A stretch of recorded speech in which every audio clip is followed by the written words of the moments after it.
I veered off the motorway exit, pulled into a gas station, and picked up the call. John McAfee, face framed with dark, wraparound sunglasses, stared back. I had no idea where he was, I never did, and he didn't ever care to ask where I was. None of that mattered. Nevertheless, over the next few days and weeks, we gradually pieced together a framework for a book that would aim to demystify the man for the first time. Writers had started and either been fired or had given up, he told me. Via my own research, I'd read that one such writer, the former cocaine trafficker Boston George Young, was rumoured to have been commissioned to write an official biography. At no point was that relationship ever discussed. These people just weren't open-minded enough to accept some of the things I was telling them, he said, in blanket reference to all previous writing relationships. I wondered whether one day he'd be saying the same about me. Then, as if to convince me of his story's worth, he proudly regaled me with quick-fire tales, like how he messed with the heads of various journalists who sought him out while he was holed up in Belize in 2012. On one occasion, he pointed a loaded revolver at his own forehead and pulled the trigger. That fucker was naive. I tricked him, McAfee told me, laughing a little more maniacally than I was comfortable with, and he totally lost his shit and left. Then there was the one about the Financial Times journalist who came out to Belize and found himself blindfolded and driven around the city before being thrust into hiding above a Chinese supermarket in Belize City with an assorted cast of McAfee's crew of ex-cons. He took one look around the room after 5 minutes and said, "I totally underestimated what I was getting into. I'm leaving," he explained, with pride, all while I sat in my car at a petrol station.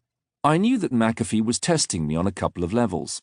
First, he wanted to make it clear that we would speak when he wanted to, and that I'd answer whenever he called. On this occasion I did because I had to. As time passed, I would create boundaries. Second, he wanted to see if I was shocked or even whether I sought to ingratiate myself to him by finding his stories amusing. Knowing he'd see either as a sign of weakness, I gave him neither response. I just stared back, wondering what the hell I was getting myself into. And yet, given that I was already faced with sound reasons to run a mile from the project, you'd be entitled to wonder why I continued. The truth is that I was sufficiently allured by the McAfee mystique to keep going. Not just that, I was titillated enough to do it all with absolutely no written or verbal collaboration agreement. What's the point when you're dealing with a man who's in hiding, on the run from the CIA, with more than 100 lawsuits active against him? I was hardly going to go after him. We both knew that. In some ways it made for a simpler arrangement, but not one that any agent, legal advisor would countenance for a second. We also never discussed money other than his initial query, another absolute no-no that I willingly ignored.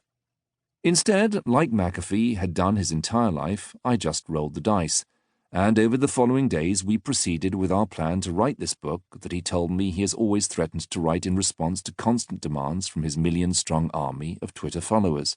"I never found the right person, but I sensed right away you were the guy," he said. Buoyed by this dubious endorsement, I descended into McAfee's world head first. So complex and delicate was the working relationship, initially, that the idea of a finished book seemed always like a comedic notion, just a barely flickering light in the distance. We talked for hours, days, over many weeks. McAfee alternated between being emotional and overwrought and polite and courteous. Sometimes he was drinking, other times he appeared high, agitated, and literally looking over his shoulder as we talked. Whenever his wife, a former prostitute he met when he returned to the US from Belize in 2013, brought him a cup of coffee, he made a point of making her drink some first. "You see, Janice has tried to kill me several times," he told me. "I'd like to think I can trust her, but can we ever trust anyone?" I thought.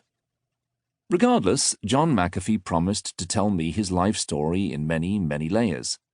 This was to be his truth, he said. How his abusive father had shot himself in the head with a shotgun in the family bathroom when he was just a teenage boy.